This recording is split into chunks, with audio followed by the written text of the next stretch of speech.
Bien, on peut peut-être poser une question avant la pause, si vous avez une... Oui.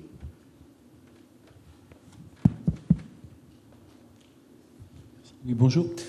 Moi, je me posais une question. Vous avez prononcé à plusieurs reprises le mot enveloppe. Et j'ai eu l'occasion d'intervenir un petit peu dans le domaine du bâtiment en termes de formation.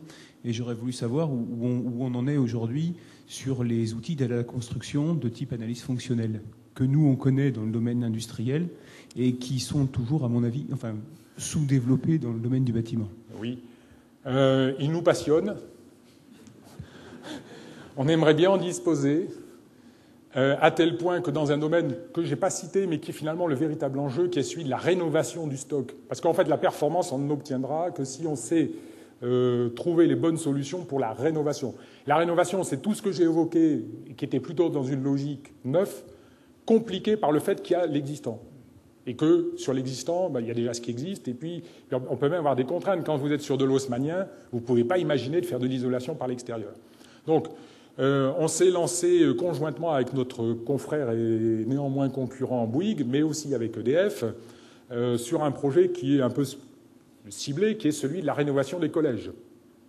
Les collèges, alors on peut déjà passer des collèges aux lycées et aux écoles sans difficulté, et puis beaucoup de ce qu'on a essayé d'approcher à travers les collèges est probablement transposable et à l'habitat et aux locaux tertiaires. Et effectivement, ce sur quoi on travaille aujourd'hui, c'est d'essayer de définir des outils d'analyse qui nous permettront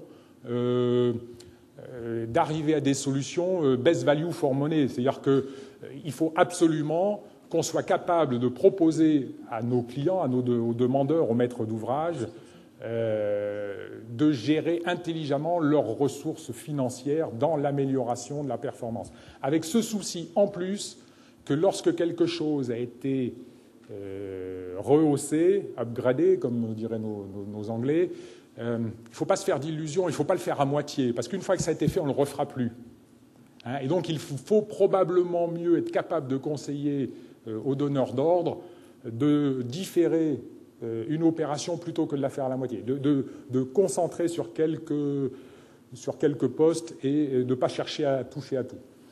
Il y a également 2 postes sur lesquels on gagne tout de suite.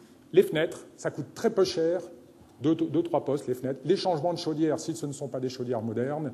Et puis la régulation, la gestion technique centralisée du bâtiment, où on gagne tout de suite, presque sans effort, avec des investissements très faibles, 10 à 20%. C'est quand on va aller au-delà que ça se complique.